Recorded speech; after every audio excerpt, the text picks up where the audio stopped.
Hello दोस्तों, स्वागत है आपका आपके अपने channel C S Joshi sir में।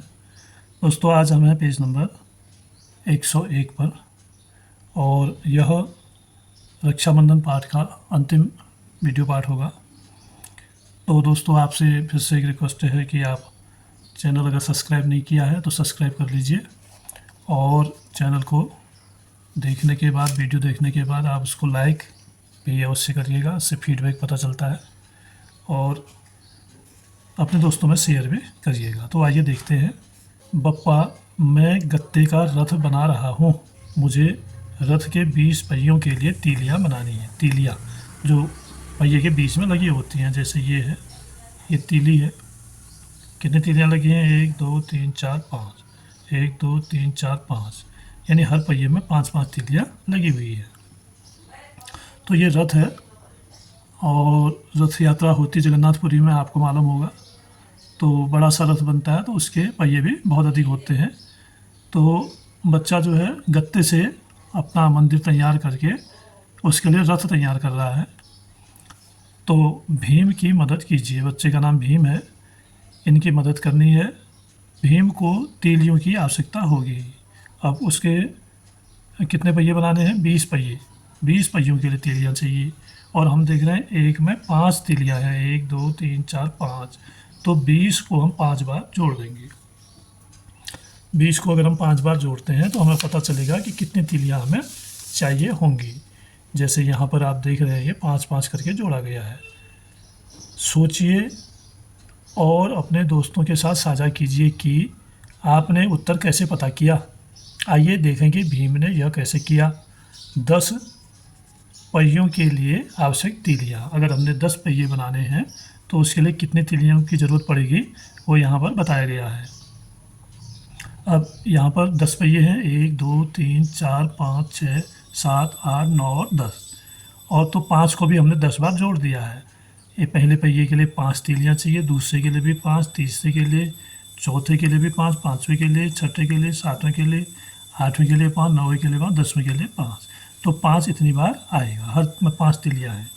तो अगर हम इसको जोड़ते हैं तो जोड़ के इसका उत्तर आएगा, 5-5 करके जोड़ते जाएंगे। 5 5 10, 5 15, 5 20, 5 25, 5 30, 5 35, 5 40, 5 45, 5 50।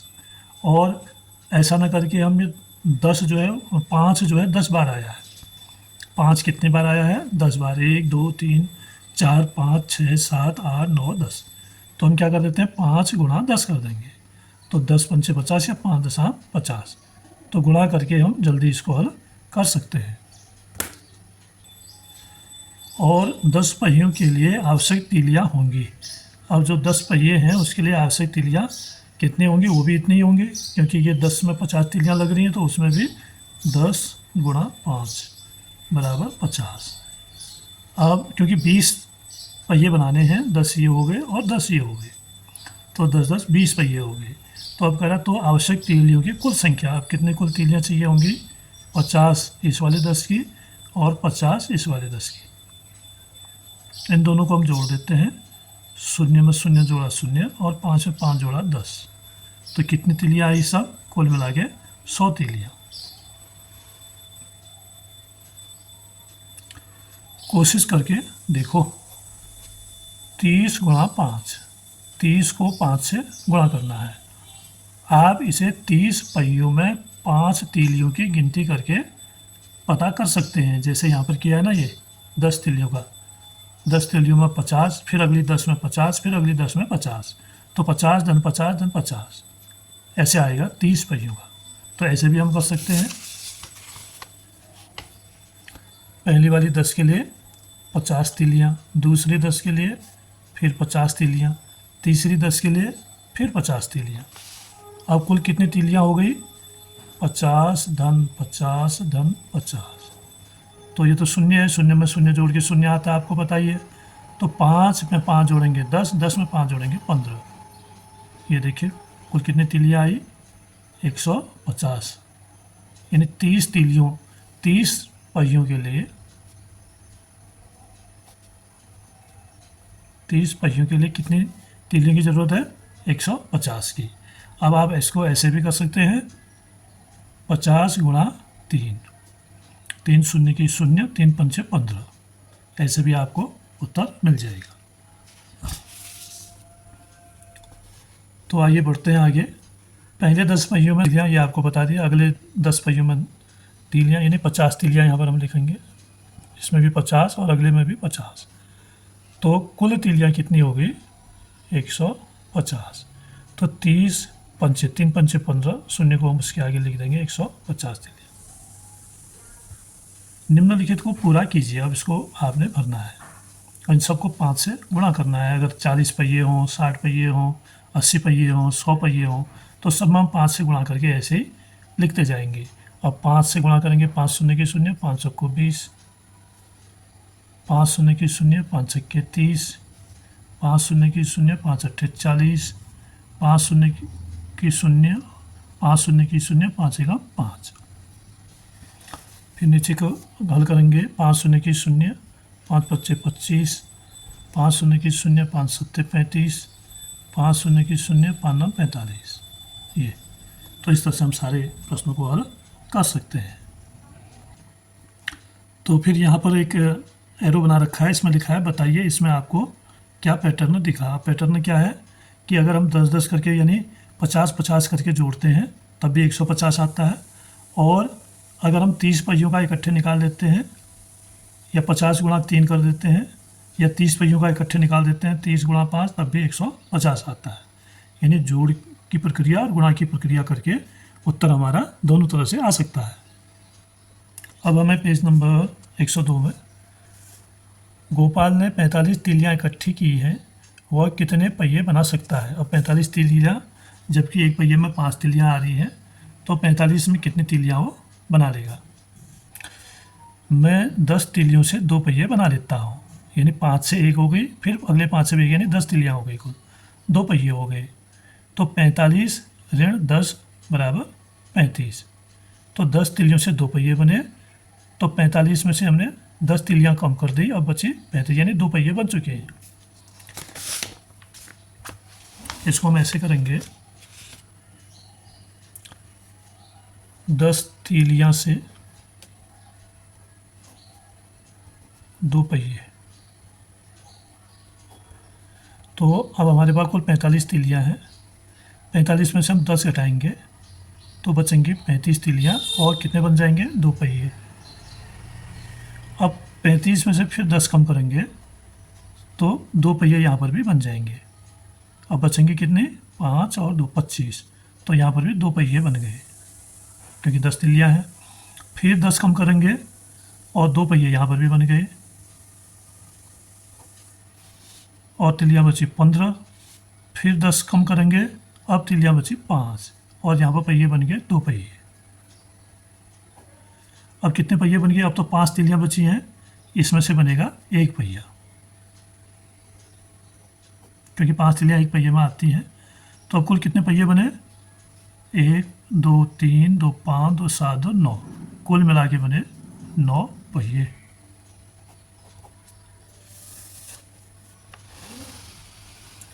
अब इसका उत्तर बताना है, क्या गोपाल के पास 10 पहिए बनाने के लिए पर्याप्त तीलियाँ हैं?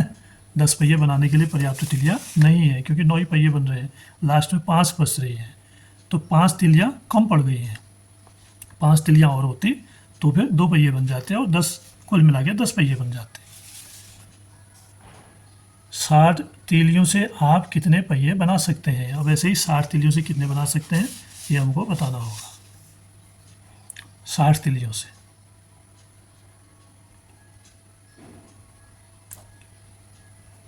60 तीलियाँ हैं, तो 10-10 करके आप कम करते जाइए। 60 में 10 कम करेंगे तो रह जाएंगे 50, और बन गए 2 पहिए। फिर 10 कम करेंगे तो रह गए 40, और यहाँ बने 2 पहिए।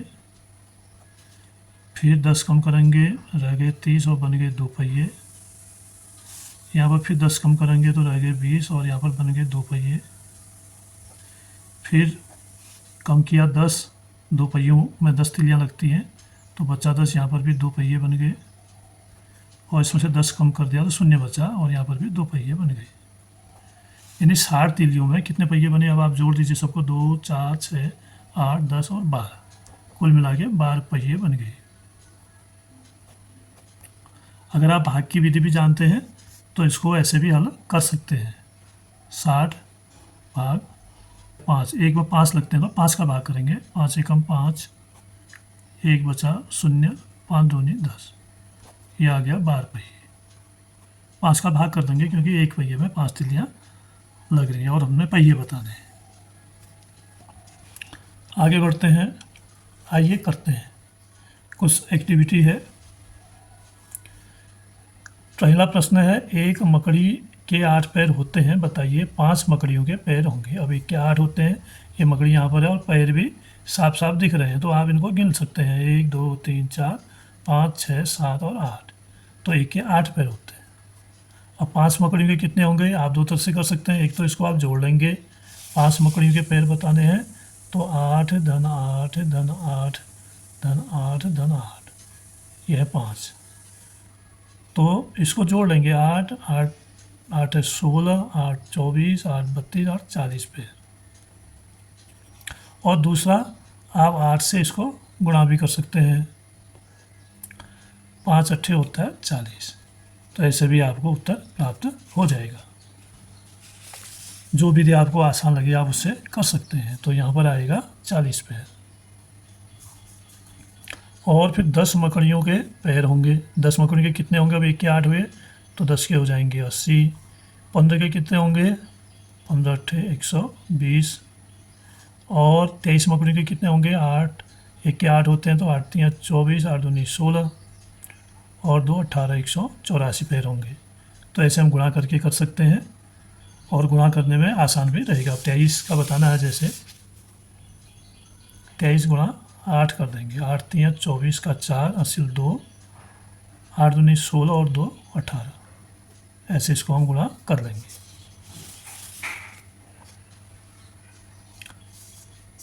फिर दूसरा प्रश्न है, मकड़ियों के एक समूह के 32 पैर हैं। समूह है, समूह का मतलब बहुत सारी मकड़ियाँ होंगी ना इकट्ठे, तो उनके पैर ही पैर दिख रहे हैं, तो हमने पैर गिने तो 32 पैर हैं।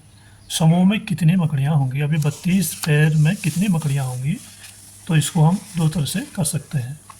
एक तरीका तो ये है कि हम इसको घटा के हल करें, जैसे 32 है, इसमें हम 8 कम कर देंगे, एक एक मकड़ी करके निकलेगा। एक मकड़ी के 8 होते हैं, कम कर दिया, 12 में 8 4 और इधर रहा 2। फिर एक मकड़ी के और कम करेंगे, 14 में 8 6 और इधर रहा 1। और फिर 8 कम कर देंगे, 16 में 8 8 और फिर 8 कम कर देंगे, शून्य बचा। आप शून्य में आ गए हैं तो 1 2 3 और 4, कुल कितनी मकड़ी होंगी, 4 मकड़ी। 32 पैरों में 4 मकड़ियाँ होंगी। अब आप चाहो तो इसको भाग भी कर सकते हो, 32 पैर दिख रहे हैं और एक मकड़ी के होते हैं 8 पैर, 8 सके 32, 4 पैर नहीं 4 मकड़ी।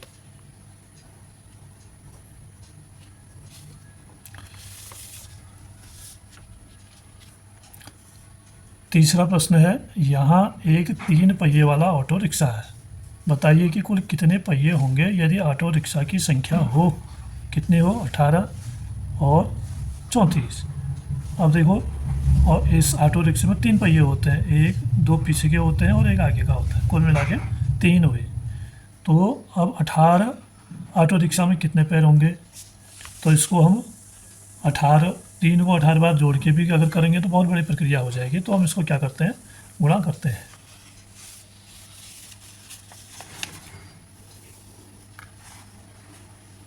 कौन सा प्रश्न, तीसरा है, तीसरे का क। तो एक में पहिए होते हैं 3, तो 18 में कितने होंगे, 18 गुणे 3, 3 से गुणा कर देंगे तो 3 अट्ठे 24, हासिल 2, 3 एकम 3 और 2 5, तो कितना आया, 54। कुल पहिए कितने होंगे, 54, ये इसका उत्तर होगा। ऐसे खो प्रश्न है, खो में दिया है 34 ऑटो रिक्शा। अगर 34 ऑटो रिक्शे हैं तो 34 में कितने पहिए होंगे, तो 34 गुणा 3 कर देंगे, 3 चौको 12, हासिल 1, 3 3 9 1 10, 102 पहिए। अब ये प्रक्रिया सरल है गुणा की, अगर आप जोड़ेंगे तो 34 को कितना लिखेंगे और कितना जोड़ेंगे उसको, तो ये प्रक्रिया जो है सरल है। तो ऐसे आपको गुणा भी करना इससे आसान हो जाएगा। अब आते हैं अगले पेज पर। चौथा प्रश्न है, एक गैराज में रखे बहुत सारे ऑटो रिक्शा में कुल 36 पहिए हैं। गैराज में कितने ऑटो रिक्शा पहिए दिए गए हैं, ऑटो रिक्शा बताने हैं, यानी कुल पहिए 36 दिख रहे हैं हमें ऑटो। तो ये है प्रश्न नंबर 4।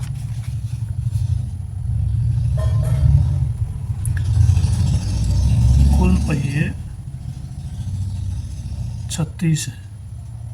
अब एक में कितने पहिए चलते हैं, एक में कितने होते हैं, 3 पहिए होते हैं।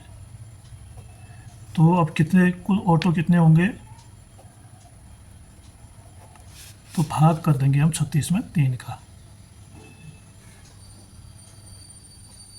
कैसे भाग दे देते हैं, भाग करेंगे तो 3 एकम 3, पहले इस अंक में भाग करते हैं। अगर ये इसके बराबर है तो एक बार भाग जाएगा, इससे ज़्यादा होगा दुगना होगा, 6 होता है यहाँ पर तो 2 बार भाग जाता, और इससे कम होगा तो फिर 2 अंकों में भाग करते हैं।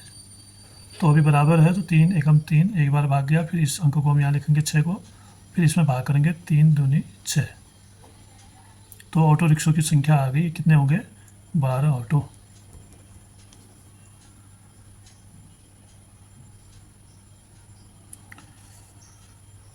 अब देखते हैं 5वां प्रश्न।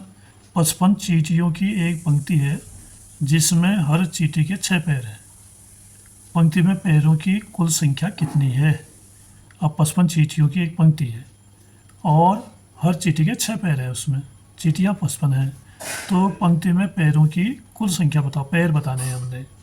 अब एक पंक्ति बनी है, लाइन बनी है ना 55 चींटियों की, और एक चींटी के 6 पैर हैं। तो हमने बताना है कि उस पंक्ति में कुल कितने पैर हैं 55 चींटियों के। तो यहाँ पर हम क्या करेंगे, गुणा कर देंगे, क्योंकि हमें जो है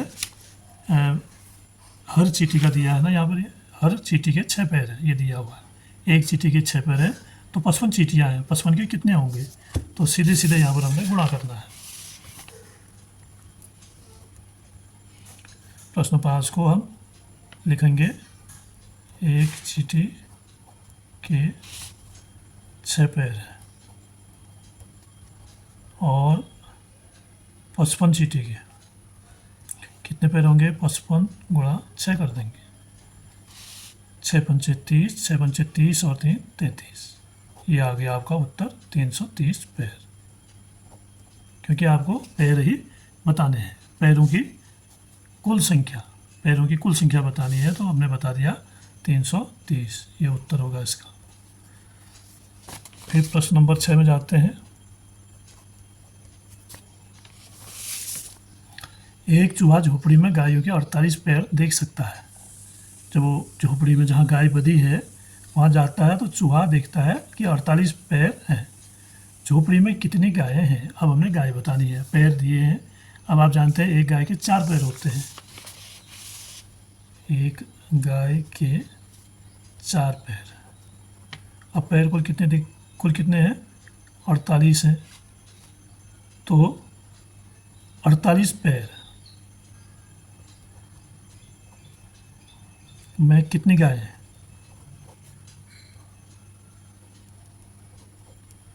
हम ऐसे भी लिख सकते हैं इसको, 4 पैर एक गाय के और 48 पैर कितने गाय के, तो दोनों स्थितियों में भाग ही होगा। 48 में भाग कर देंगे 4 का।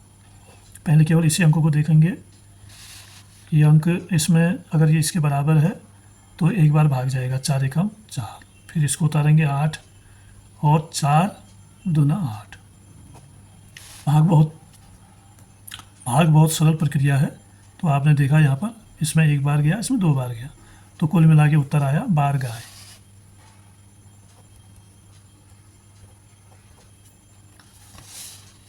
फिर है प्रश्न 7। कौवा झोपड़ी में गायों के 24 सींग देख सकता है। अब कौवा ऊपर से देखता है तो उसने सींग गिने, तो कुल कितने सींग हैं, 24 सींग।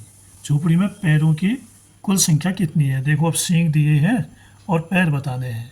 अब एक गाय के कितने सींग होते हैं, 2 सींग होते हैं।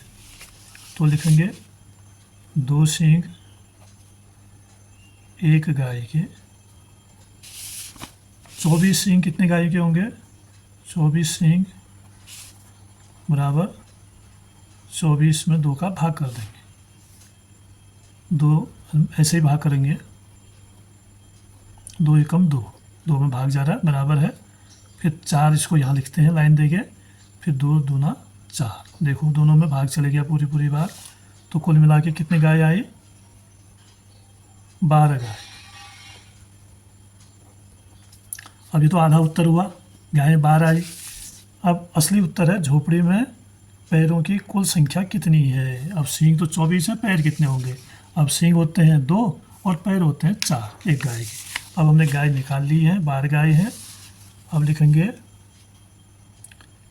एक गाय के पैर बराबर 4 और 12 गाय के पैर बराबर 12 गुणा 4, यानी 12 गाय है, एक के 4 पैर हैं, तो 12 को हम 4 से गुणा कर देंगे तभी हमें पता चल पाएगा। 4 दूनी 8, पहले इस अंक को गुणा करेंगे और 4 एकम 4, 48 पैर होंगे वहाँ पर।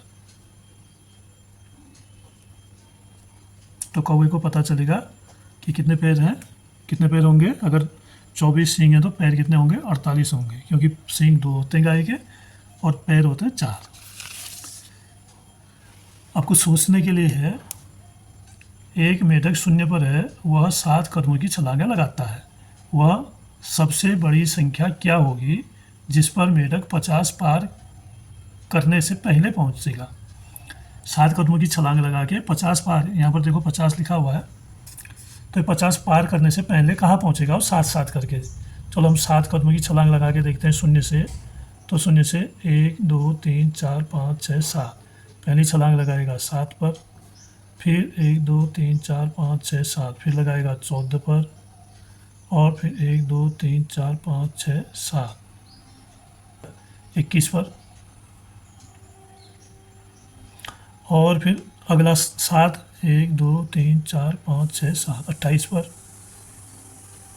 फिर 1 2 3 4 5 6 7, फिर 35 पर, और फिर अगला होगा 1 2 3 4 5 6 7, फिर 42 पर, फिर 1 2 3 4 5 6 7, 49 पर। ये देखो सही उत्तर आ गया। ये कह रहा है कि 50 पार करने से पहले मेढक कहाँ पर होगा? कहाँ पर होगा? वो 49 पर होगा। इसका उत्तर होगा 49 पर। ये 7 की छलांग उसने लगाई है यहाँ तक।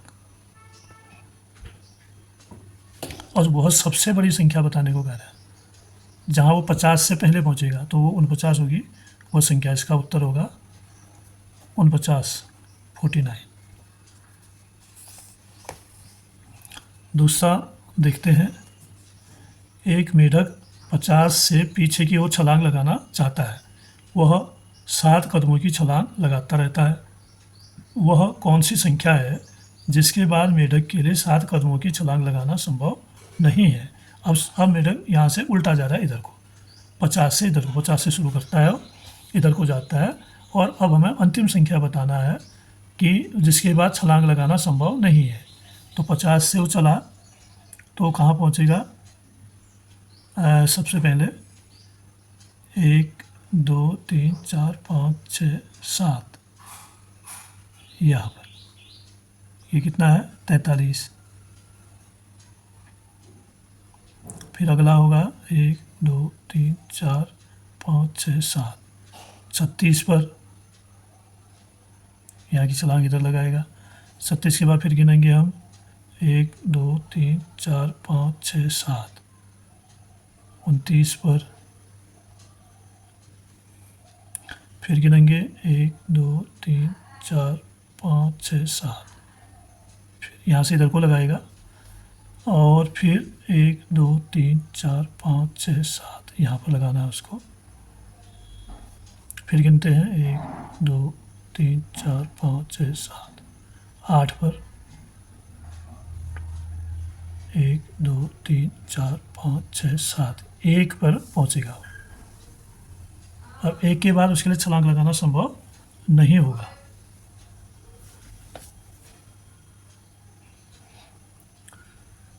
तो इसका उत्तर होगा 1 पर।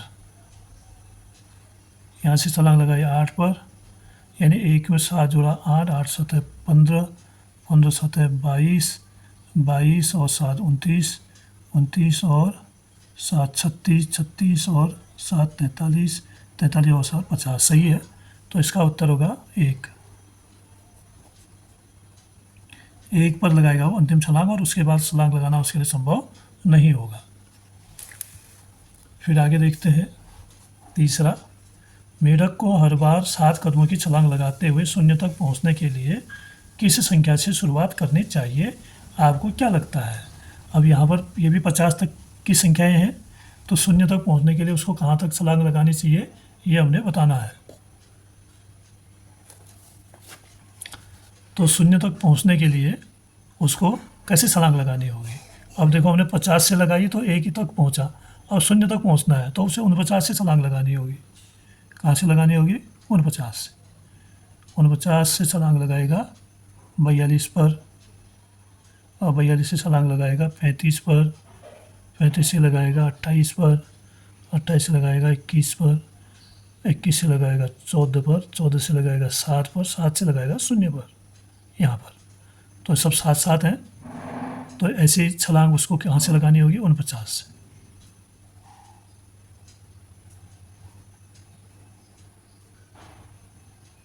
तो इसका उत्तर होगा 49 से। 49 से उसको शुरू करना होगा, तब जाके वो 0 पर पहुंचेगा। अब हम देखते हैं पुरी का समुद्र तट। प्रश्न नंबर 1 है, एक दीवार लटकन, ये दीवार लटकन इसको कहा जाता है हिंदी में, यानी वॉल हैंगिंग की कीमत 42 रुपये है। ऐसी 2 दीवार लटकनों की कीमत कितनी होगी? एक की कीमत है 42 रुपये, तो 2 की कीमत हमने बतानी है। तो इसको हल करने के लिए हम कैसे करेंगे? 2 दीवार लटकनों की कीमत ₹42 धन ₹42 बराबर ₹2 गुणा 42, यानी 2 से 42 को हम गुणा कर देंगे। तो 2 से गुणा करेंगे 2 को, 2 दूनी 4 और 2 चौको 8, 84 रुपये आएगा। फिर दूसरा है, रबड़ी के 1 कप की कीमत ₹75 है। प्रीति 5 कप रबड़ी खरीदती है। 1 कप की कीमत है ₹75 और प्रीति खरीदती है 5 कप। उसके पास उसकी माँ का पर्स है जिसमें केवल ₹100 के नोट हैं। जो पैसे उसमें रखे गए हैं वो 100 रुपए के हैं। उसे दुकानदार को ₹100 के कितने नोट देने चाहिए? दुकानदार प्रीति को कितना लौटाएगा? अब पहले तो आपने हिसाब बनाना है कि कुल रबड़ी की कीमत कितनी हुई। कप रबड़ी की कीमत है ₹75। तो हम लिखेंगे, ये दूसरा प्रश्न है, 1 कप रबड़ी की कीमत बराबर 75 रुपये, यानी ₹75। अब हमें बताना है 5 कप रबड़ी खरीदती है तो 5 कप की कीमत बतानी होगी। 5 कप रबड़ी की कीमत कितनी होगी? हम इसको गुणा कर देंगे, 75 गुणा 5 कर देंगे। तो 5 से पहले इकाई में गुणा करेंगे, 5 में, 5 बच्चे 25, हासिल 2, 5 सत्ते 35 और 2 37, ₹375। कितने रुपए रबड़ी की कीमत हुई? ₹375। अब वो कह रहा है कि ₹100 के नोट है पर्स में, तो 375 चुकाने के लिए उसको कितने देने होंगे? कितने नोट देने होंगे? 4 नोट देने होंगे, यानी ₹400 देने होंगे, क्योंकि खुले उसके पास है नहीं। तो ₹100 के कितने नोट देने चाहिए? प्रीति को 4 नोट देने चाहिए। 4 नोट ₹100 के देने चाहिए। किस चीज़ के लिए? पेमेंट करने के लिए। अब दुकानदार प्रीति को कितना लौटाएगा? दुकानदार लौटाएगा बराबर 400 दिए ना, 400 दिए और 375 की रबड़ी हुई तो घटा देंगे हम 10, ये 0 है, यहाँ से हासिल यहाँ लेंगे, यहाँ से इधर लेंगे, तो इधर रह जाएगा 9, इधर हो जाएगा 10। 10 में से 5 घटाया तो 5, और इधर 9 रहा, 9 में से 7 घटाया तो 2, और इधर हो गया 3। 3 में 3 0, यानी 25 रुपये वो लौट आएगा। ये होगा उत्तर। तो दूसरे प्रश्न का उत्तर जो है इस तरह आएगा, कुल कीमत आएगी 375 रुपये, और लौटाएगा दुकानदार को 400 रुपये देने पर वह 25 रुपये लौटाएगा। अब देखते हैं अगला प्रश्न। तो यहाँ पर हम लिख देंगे 5 कप रबड़ी की कीमत कितनी है, 375 रुपया ये है, और 100 नोट कितने दुकानदार प्रति को कितने लौटाएगा, 25 रुपया। फिर है समुद्री सीपिया। ध्रुव समुद्र के निकट रहता है, उसने अपने 3 दोस्तों में से प्रत्येक के लिए एक हार बनाने का सोचा। 3 दोस्त हैं उसके, सभी के लिए एक एक हार उसको बनाना है। वह सारा दिन समुद्री सीपियां खोजता रहा। दिन भर उसने सीपियां ढूंढी। शाम तक उसने 112 सीपियां एकत्रित कर ली। अब उसके पास कई अलग अलग रंगों की चमकदार सीपियां थी। 112 सीपियां, और तो 112 सीपियां उसके पास है। 3 दोस्तों के लिए उसने माला बनानी है, तो वो सोच रहा है कि मैं 28 सीपियों का एक हार बनाऊंगा। क्या ये सीपियां मेरे तीनों दोस्तों के लिए हार बनाने के लिए पर्याप्त होंगी? क्या तीनों के लिए बन जाएगी 28 सीपियों का हार? यह वो सोच रहा है। तो हम पता करते हैं, देखो 112 कुल सीपी है 112,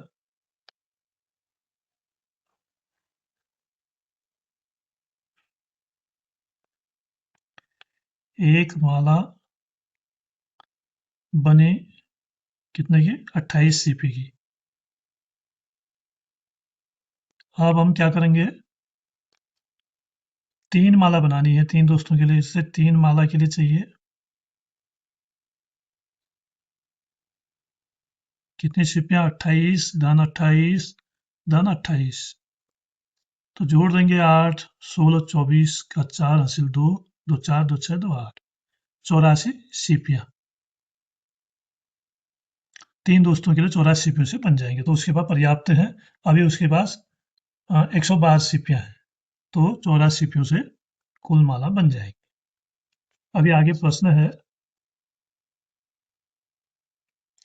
उसने एक हार के लिए 28 सीपियां ली, 112 में से 28 घटाई, रह गई 84। अब ऐसे भी वो आप इसको हल कर सकते हैं। 112 टोटल थी, 28 उसने एक हार के लिए ली, तो यहाँ 2 में से 8 नहीं घटता, 12 में से 8 घटाएंगे 4, इधर रहेगा 10, 10 में 2 घटाएंगे 8। फिर 28 सीपियों की दूसरी माला, तो एक माला बन गई। फिर दूसरी माला बनाई, 14 में से 8 घटाया 6, और 7 में से 2 घटाया 5, यहाँ पर 2 माला बन गई। फिर 28 घटाया तो 16 में 8, 8, 4 में 2, 2, तो यहाँ पर बन गई तीसरी माला। और एक माला के लिए अभी उसके पास मोती शेष है, 28 बच रहे ना, 28 की माला बना रहा है। अब उसके पास 84 सीपियां बची थी, फिर उसने दूसरे हार के लिए 28 सीपियां और ली। अब कितनी सीपियां बची हैं, जब 84 बची थी तो उसने 28 और ली, तो फिर कितनी बची, 56 बची। फिर उसने तीसरे हार के लिए और सीपियां ली, अब कितनी रह गई, अभी जो तीसरे हार के लिए 28 सीपियां ली, तो अब उसके पास कितनी रह गई, 28 रह गई।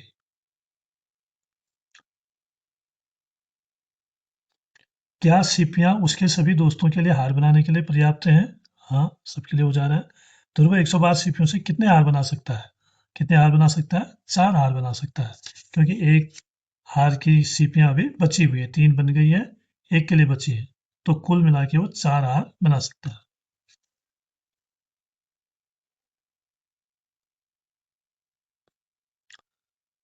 कोशिश करके देखो। कन्नो 17 समुद्री सीपियों का हार बनाता है। 100 सीपियों का उपयोग करके ऐसे कितने हार बनाए जा सकते हैं? 17 समुद्री सीपियों का हार बनाता है, यानी एक हार में 17 सीपी लगाता है, और 100 सीपियां उसके पास है, तो ऐसे कितने हार बनाया जा सकते हैं? अगर हम इसको घटा घटा के करें, 100 उसके पास कुल है, पहला है 100 सीपी है और 17 का 1 बन रहा है। घटाएंगे 10 में से 7 3 और इधर 9 रहा, 9 में से 1 8, तो यहाँ पर एक माला बन गई। फिर 17 कम करेंगे, 13 में से 7 6, 7 में 1 6, यहाँ पर दूसरी माला बन गई।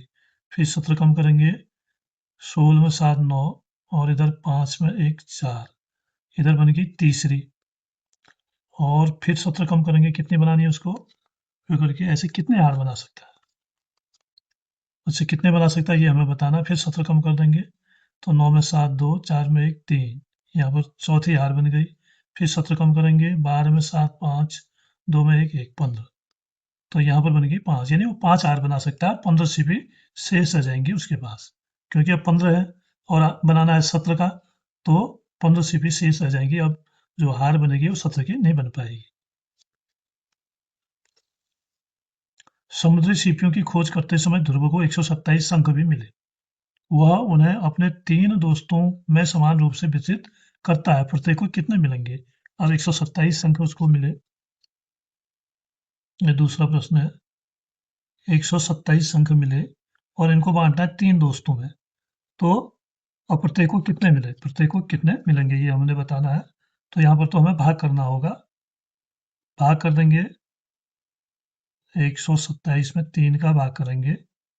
अब एक तो छोटा है, एक में भाग जाएगा नहीं, तो 2 अंक लेंगे, 12, 3 चौके 12, और फिर इसको यहाँ उतारेंगे और इसमें भाग 2 बार जाता है 6, फिर 3 बार में ज़्यादा हो जाएगा, 3 3 9, तो 2 बार में जाएगा, 3 दूनी 6 और 1 बचेगा। तो इस तरह 42 42 उसको सभी दोस्तों को मिलेंगे, 3 दोस्तों को। प्रत्येक को कितने मिलेंगे? 42 शंख मिल जाएंगे, 42 शंख प्रत्येक को मिलेंगे। और शेष के लिए इसने कुछ नहीं लिखा है और एक शेष भी बच रहा है, तो पहले वाले का उत्तर था 5 हार बनेंगे।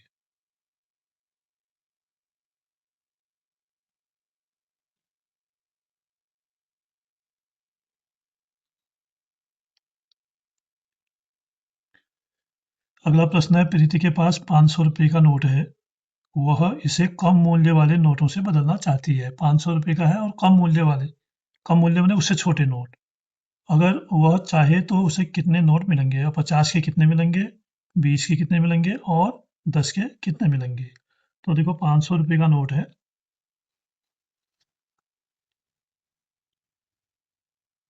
500 रुपये का नोट है, तो हमने बताना है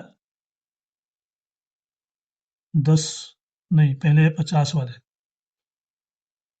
50 वाले कितने, 20 वाले कितने और 10 वाले कितने नोट उसको मिलेंगे, ये हमने बताना है। अब 50 वाले कितने मिलेंगे, हम 50 का भाग इसमें देंगे तो पता चल जाएगा। 500 में 50 का भाग कर देंगे, 50 एकम 50 होता है और शून्य उतरा, शून्य में शून्य बार ही भाग जाएगा 10, तो 50 के उसको 10 नोट, 10 नोट मिल जाएंगे 50 के। और 20 रुपए के नोट लेगा तो 20 का भाग कर देंगे हम 500 में, 20 का भाग करेंगे, 20 दूनी 40, घटाएंगे शून्य, 5 में 4 1, एक शून्य यहाँ उतार देंगे और 20 पंचे 100, तो इसका उत्तर होगा 25 नोट। तीसरा है 10 रुपए के कितने नोट होंगे, तो 500 में हम 10 का भाग कर देंगे, 10 पंचे 50, उत्तर शून्य, भाग जाता लब्ध में शून्य, तो इसका उत्तर होगा 50 नोट। तो 50 रुपए के मिलेंगे 10 नोट, 20 रुपए के मिलेंगे 25 नोट, 10 रुपए के मिलेंगे 50 नोट। दोस्तों अब अंतिम प्रश्न है, आइए पता लगाएं। यहाँ 1 से 10 तक के 10 संख्या कार्ड हैं, ये जो कार्ड दिए गए हैं 10 तक हैं, और 5 सील बंद लिफाफे हैं, 1 2 3 4 5, प्रत्येक लिफाफे में 2 कार्ड हैं और उसके ऊपर उनमें मौजूद संख्याओं का गुणा लिखा है। अब ये जो ऊपर लिखा है ये उन संख्याओं का गुणा है जो इसके अंदर कार्ड है। जैसे ये वाला है, 5वें लिफाफे में संख्या कार्ड 5 और 9 है, लिफाफे पर संख्या 5 गुणा 9 बराबर 45 लिखी है। ये देखो अंदर जो कार्ड है 9 और 5 के हैं और इन दोनों को गुणा करते हैं 45 आता है, 45 को हम लिखते हैं यहाँ पर बाहर। ऐसे ही इसके अंदर भी है 32 दो संख्याएं गुणा करके। अब इनमें से कौन से कार्ड होंगे ये हमने बताना है। जैसे 45 वाले में तो ये 9 और 5 वाला कार्ड आ गया। अब इस 7 वाले में किसको गुणा करके आएगा कि 7 और 1 को, क्योंकि 7 अभाज्य है, 1 को गुणा करेंगे तो तब आएगा। एक तो 7 का कार्ड होगा और एक 1 का होगा। इसके बाद फिर 18। अब 18 में जो कार्ड होंगे वो कौन से होंगे, या तो 9 और 2। अब 9 तो एक जगह यूज हो गया है, ये वाले होंगे 6 और 3। 6 और 3, 6 3 18। और इधर लिखा है 32। अब 32 वाले में कौन से होंगे, 8 को 32, 8 और 4 के। एक 8 का होगा, एक 4 का कार्ड होगा। फिर नीचे लिखा है 20। अब 20 में जो होंगे वो 10 और 2 का होगा, बाकी आ चुके हैं। तो एक 10 का कार्ड होगा और एक 2 का होगा। तो इस तरह 7 एकम 7, 6 तिया 18, 8 सको 32, 5 9 45, 10 दूनी 20। प्रत्येक लिफाफे के अंदर मौजूद संख्या कार्डों की पहचान कीजिए। ये हमने पहचान कर ली है। एक कार्ड यहाँ पर 7 का होगा तो एक कार्ड होगा 1 का। ऐसे यहाँ पर एक कार्ड 6 का होगा तो यहाँ पर एक कार्ड 3 का होगा। ये 2 कार्ड होंगे। और यहाँ पर एक कार्ड 8 का होगा तो दूसरा कार्ड 4 का होगा, तब 800 को 32 होगा। यहाँ पर एक कार्ड 10 का होगा तो दूसरा कार्ड होगा 20 का। नहीं सॉरी, एक कार्ड 10 का होगा तो दूसरा 2 का होगा, 10 दूनी 20। और यहाँ पर दिया ही है। तो इस तरह से ये संख्या कार्ड हमने पता कर लिया। तो दोस्तों आज का वीडियो पाठ यहीं पर समाप्त होता है और रक्षाबंधन नामक जो अध्याय है 7वां, वो भी यहाँ पर पूरा होता है। और अगला अध्याय हम पढ़ेंगे उचित हिस्सा, 8वां अध्याय है ये। तो दोस्तों आपसे फिर से रिक्वेस्ट है कि आप वीडियो को लाइक करिएगा और अपने दोस्तों में शेयर भी अवश्य करिएगा। और चैनल यदि सब्सक्राइब नहीं किया तो चैनल को सब्सक्राइब भी करिए। धन्यवाद।